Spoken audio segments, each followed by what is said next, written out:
It's been over a year since I released my video called Don't Watch The Outsiders, and I gotta tell you, the response from you guys has been absolutely phenomenal. As of right now, it's standing at nearly 70,000 views, and is currently the most viewed video on my YouTube channel, and that is freaking awesome, and I can't thank you guys enough. Some might say that that's not a high amount of views, but hey, for someone like me who's had this channel for almost 8 or 9 years, it's pretty spectacular. I seriously can't thank you guys enough. I love the response you've all given me.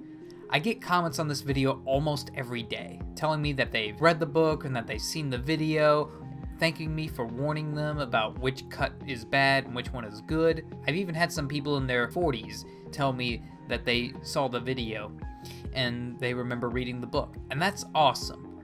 I'm so happy to have entertained so many people and hope to keep entertaining you guys in the future. Now, in the 18 or so months that have elapsed between now and then, I've gotten so much feedback on this. Now, this video has come with its share of disagreeers, and by all means, that is totally awesome. Many people have told me that they like the uncut version better than the director's cut, and by all means, that's totally awesome. I'm glad some people can find enjoyment in things that I find lackluster. However, some people have commented things online that I would like to respond to, as well as things that in the video itself that I didn't exactly make clear, didn't bring up, or could have explained better. So, without further ado, let's get started. So the most common disagreement I get is the music. I stated that the music in the director's cut was much better than the music in the uncut version. And while I still stand by that statement, yeah, I'll admit there are times that the music is inappropriately used, and the Out of Limits song is overused way too much.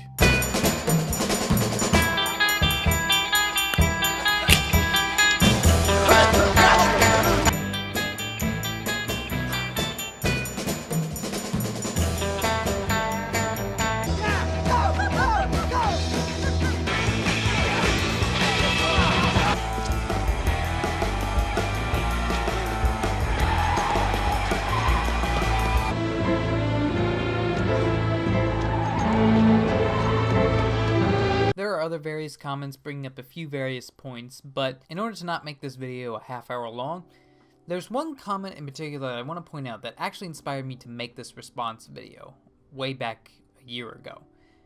And that comment is by Rick Ramos. Sorry if I mispronounced your name. And dude, thanks so much for your response and feedback. You rock. Rick said, and I quote, "I absolutely and wholeheartedly disagree with you," end quote. That's totally fine. But one point I want to highlight here, and that I want to discuss in depth, is quote, "I suddenly realized that not only was the flow of the film, I know, horribly interrupted by excessive material that only slows it down and spells out for you the details that the cut version allows you to figure out yourself through suggestion, which is more effective." End quote. Rick Romanos, I totally respect your opinion, and I completely understand where you're coming from. But I will respectfully disagree there. Suggestion can be a helpful tool when you're writing a visual story, i.e. a film or a TV show, but it can only get you so far. In the uncut version, again, as I said in the video before, all we see is Ponyboy and his brothers fighting. We never actually get to see them be brothers, and no, fighting isn't the only thing brothers do. Sure, they have to fight, and especially under the circumstances they're in, but you have to actually show them being brothers in order to make the relationship more real. In the complete novel, the relationship between Ponyboy, Sodapop, and Derry is a subplot that's designed to pay itself off through the course of the story, as it also does in the novel. At the end of the movie, they sit down and they talk about their feelings after all the fighting, all the bickering, and even the short time where they think everything's gonna be okay. They spiral back down, but they come back down together and realize what's at stake with this relationship. If it doesn't go well, they could lose each other and thus losing the bond that they all share together. That's how a real family acts. But in the uncut version, we don't ever see that. After Dallas dies, we just cut back to Ponyboy starting to write his paper, and then the film just ends. This leaves one of several plot threads hanging, and at the end of the movie, it feels like nothing was really accomplished or resolved. Whether it being the family, the court case, the social issues, Ponyboy's paper, It just doesn't work. By the end of the film, I'm left scratching my head and with feeling like there was nothing there to begin with. I didn't feel like anything was hardly developed or explained or anything. Now, there are ways the power of suggestion can work, such as an example in Game of Thrones.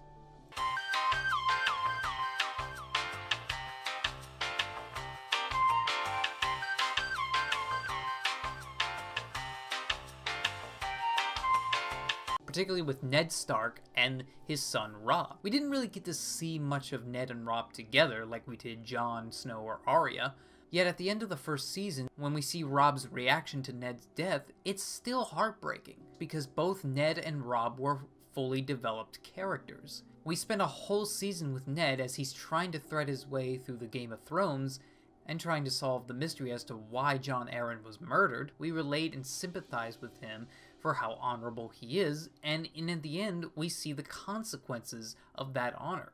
That is a fully realized character there. With Robb, yeah, we don't get as much time with him, and he's not as well developed in the first season, but he's still more or less fully fleshed out. We see him at the beginning, and he's a boy. He's a child. He's playful, foolish, and even kind of naive and arrogant. And yet, in short increments throughout the season, we see him learning to take responsibility. We see him taking charge as Lord of Winterfell. And we see a lot of Ned in Robb. And then after Ned gets captured, Robb calls the banners. Call the banners. All of them, my lord. They've all sworn to defend my father, have they not? And the men aren't exactly kind to him. Galbert Glover will lead the van. The bloody wall will melt! I will lead the van, but I will take my men and march them home. You are welcome to do so, Lord Umber. I will march back north, root you out of your keep, and hang you for an oathbreaker. I'll not sit here and swallow insults from a boy so green he pisses grass! The Bannermen just see Robb as just a boy, much like we the audience do. We don't know all that much about Robb. We don't know if he's capable of rescuing his father. We don't know if he's capable of leading men into war, because, well, again, he's just a child. Then at the end of the Battle of Whispering Wood, he surprises all of us, and we find out that he tricked the Lannisters and managed to capture the Kingslayer. He surprised the audience when we find out that he's actually good at this. He has a good mind for warfare. And we the audience think that Robb is going to rescue his father, and then when reality hits, it's heartbreaking. Not to mention Ned's wife Catelyn is also there to react and comfort Robb, someone who did share intimate screen time with Ned. And that gives us another emotional anchor to bounce off of. You've ruined your sword.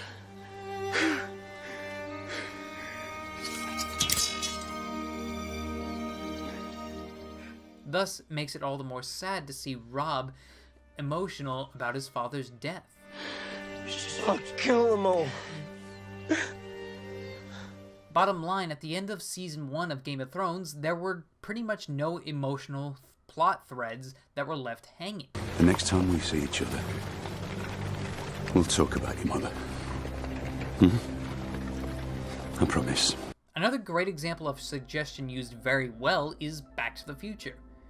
The film opens with a bunch of slow pan-arounds of Doc Brown's house. Dozens and dozens of clocks, all kinds of scientific stuff, his dog feeder, his automatic toaster, everything. And we see the chaotic life that Doc Brown lives. And the funny thing is, we don't see him for most of the first act in the beginning of the movie. And when we do meet him and he meets his early demise, we're sad because we feel like we've known Doc Brown for years, even though we've just seen him for the first time not 10 minutes ago. And in the rest of the film, the third plot thread, Marty trying to save Doc Brown, desperately wants to help his friend, and we, the audience, want to help him either, but Doc feels it isn't right because no man should know too much about their own destiny. You know, there's something I haven't told you about the night we made that Please, tape. Marty, don't tell me. No man should know too much about his own destiny. You don't understand. I do understand. If I know too much about my own future, I can endanger my own existence, just as you've endangered yours. It's tear-jerking when we see Marty grab Doc Brown and hug him. It's infuriating when Doc tears up the letter that Marty wrote for him. And it's even sweeter when we see Doc Brown just saying, the hell with it, and he actually kept the letter. What about all that talk about screwing up future events, the space-time continuum?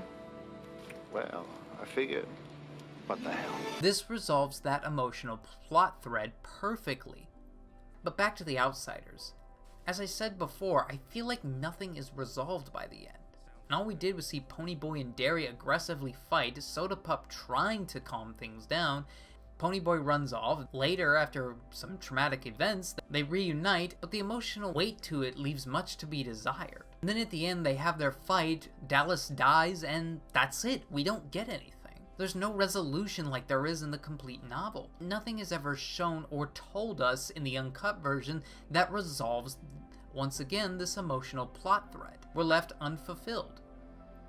Okay guys, I've done enough rambling here. Hope you guys enjoyed this response video. Once again, I love all the comments, you guys. If you guys still disagree with me, that's awesome. It's truly an accomplishment on both ends, and I hope to keep providing more content like this for you guys in the future. Thanks guys, and I will see you in the next video. Take it easy.